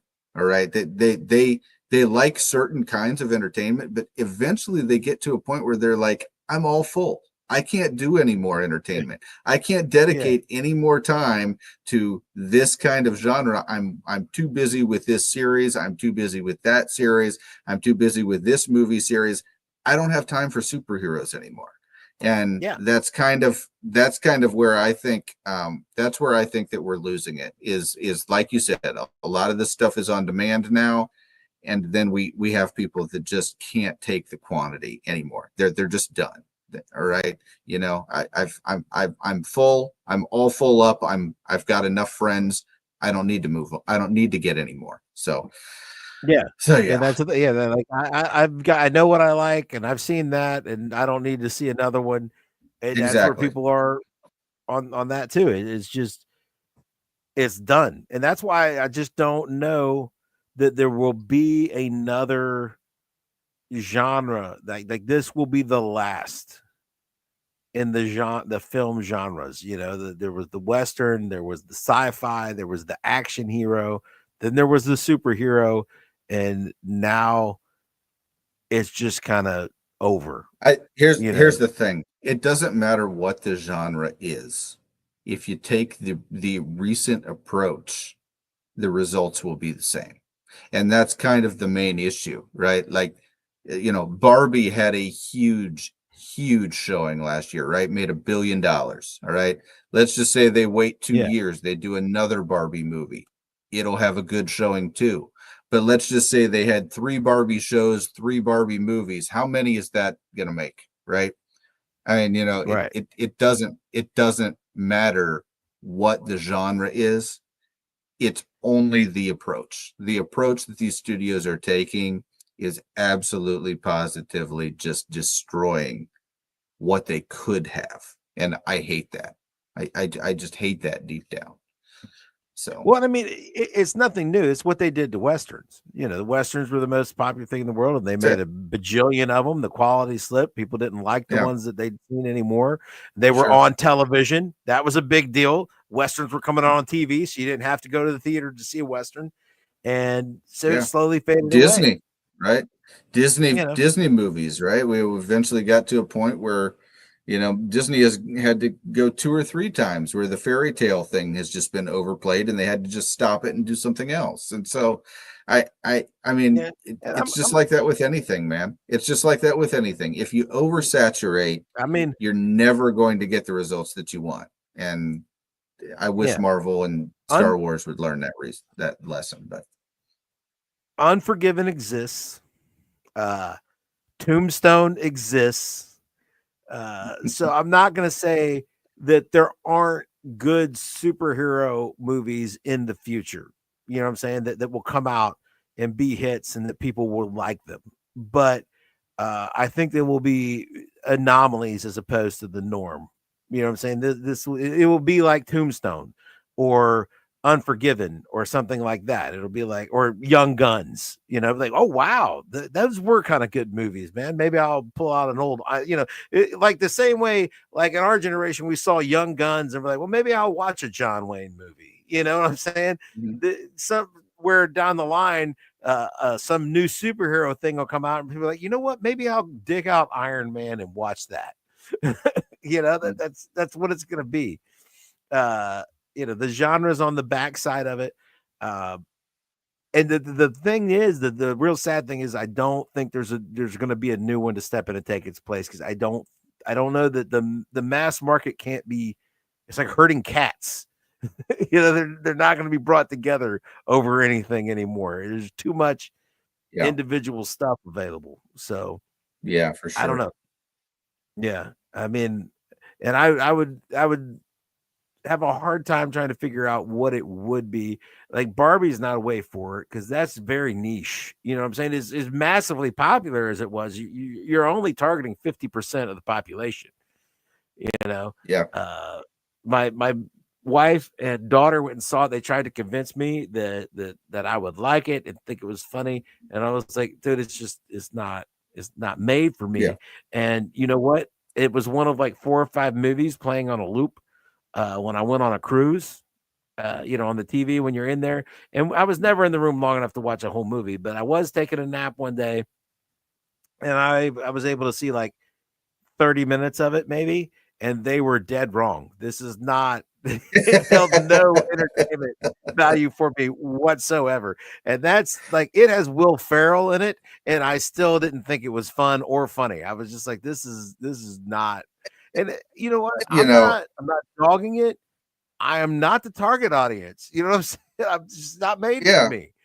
And I that's mean, that it like I'll just say it again. It really the genre itself is not really what's important because the studio approach is going to be the same no matter what. And I think that's the problem. Like, if there's one studio that I think I will say has kind of seen this and understood it, it's Universal.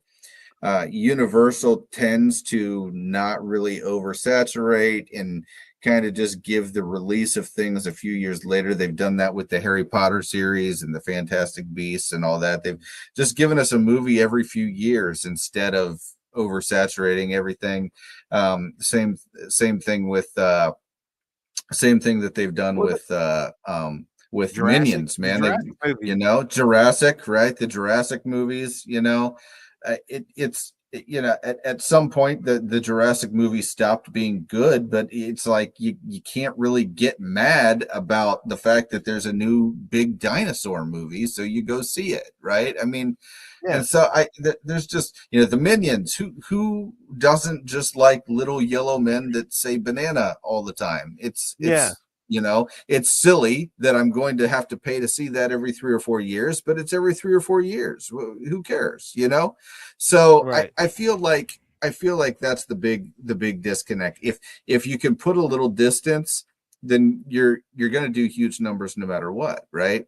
But these guys, Disney and WB in particular, they just refuse to put distance there, and I think that's the issue. They're going to have to at some point decide to put distance there if they want to get back to what they had. But they'd have to coordinate to do that. You know what I'm saying? Like if one steps back and the other one lunges forward, then they're left in the lurch and they're like, well, I need to lunge forward too. Well, and I think that's what Gunn is trying to do. Gunn is trying to take his time with it and see if he can steal some of that audience that gets oversaturated with Marvel content and says, I can't deal with all this Marvel content. I'm just going to start watching DC stuff.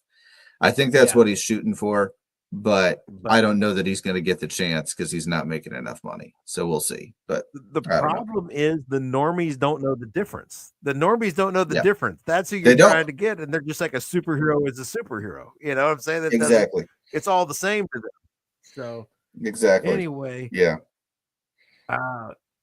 You know, I don't know if you see us in the chat, if you're out there, if you have an idea what the next big thing is, let us know, or just let us know in the comments, you know, or do you think I'm right and there is no next big thing? Is culture as a whole dead?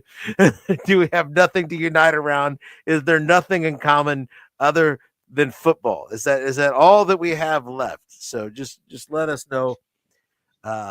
We will be back next week. We I don't know. We got to look at the release schedules. We'll probably be talking about something topical. You know, TV will probably have provided something by then. But until next time, I am Dan, and that is Tim. We are the Nerd Champs, and Tim, OH! IO! There we go.